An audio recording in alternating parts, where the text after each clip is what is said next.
Черно-белое, тогда торпеда другое нельзя было, черно-белое.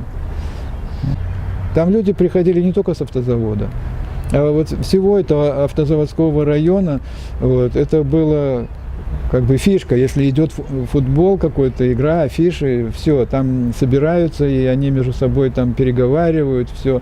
Но не было такого, как сейчас, этих вот проверок, этих вот там все. Ну, сейчас другое время, конечно. Тогда было это все намного проще, там. Вот, приходили, могли с собой и 100 грамм взять, и пиво, бутылку, и это не считалось, милиция не останавливала. Да и милиции по существу не было.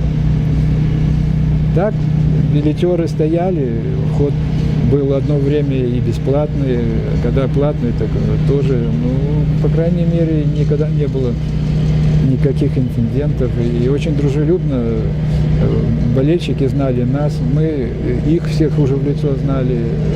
Ну, людей было много.